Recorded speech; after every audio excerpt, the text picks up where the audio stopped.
Hi hello welcome to Pratibha FM. ఇంతకుముందే పవన్ కళ్యాణ్ నటించిన Harihara Veeramallu trailer చూసా. నాకు ఎలా అనిపించిందో చెప్తాను. ఫస్ట్ అయితే ఏఎం రత్నం గురించి మాట్లాడాలి. తను చాలా కష్టపడి ఎన్నో అడ్డంకులు వచ్చినా కానీ ఈ మూవీని 4 ఇయర్స్ నుండి తీస్తున్నాడు. మళ్ళీ అందులో డైరెక్టర్ క్రిష్ తప్పుకున్నాడని దానివల్ల ఇంకా ఈ పవన్ కళ్యాణ్ డేట్స్ దొరకగా అట్లా చాలా లేట్ అయింది.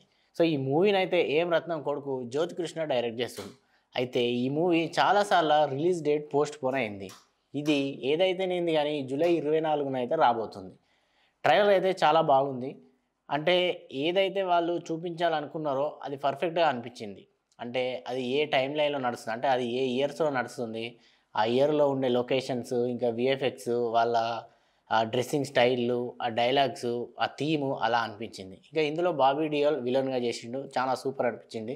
అంటే ఈ ట్రైలర్ చూస్తే అర్థమవుతుంది. ఇంకా Pawan Kalyan dialogue, getup, ice, ఆ ఎంట్రీ ఇచ్చేటప్పుడు ఎలివేషను, ఆ మ్యూజిక్ బాగుంది.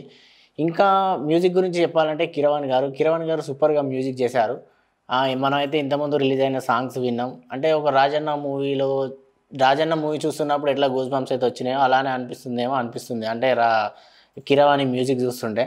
సో మరి ఈ మూవీ జూలై 24న అయితే రిలీజ్ అవుతుంది. సో చూద్దాం మరి. నాకు కూడా ట్రైలర్ అయితే బాగా నచ్చింది. పవన్ కళ్యాణ్ గారి మూవీ అంటే ఎవరికైనా చూడాలనిపిస్తుంది థియేటర్‌లో. సో మరి ఆ మూవీ చూసిన తర్వాత ఇంకా ఎలా అనిపించింది, ఏంది, ఇంకా ఇందులో హీరోయిన్‌గా నిధి అగర్వాల్ కూడా బాగా యాక్ట్ చేసారు. అంటే తన పార్ట్ కూడా ఈ మూవీలో ఇంపార్టెంటే అనిపించేటట్టు అయితే ఉంది. సో ఇక జూలై 24న రిలీజ్ అయిన తర్వాత చూస్తే మాత్రం మనకు అర్థమవుతుంది. సో ఈ మూవీ ట్రైలర్ వచ్చిన తర్వాతనైతే ఈ మూవీ పైన ఇంట్రెస్టింగ్ అయితే బాగా పెరిగిపోయినట్టయితే అనిపించింది. ఈ ట్రైలర్ మీకు ఎలా అనిపించిందో కామెంట్ చేయండి. అండ్ ఎంతమంది మీరు ఈ మూవీ కోసం వెయిట్ చేస్తున్నారో లైక్ చేయండి. అలాగే ఈ వీడియో నచ్చితే తప్పకుండా షేర్ చేయండి. Thank you for watching.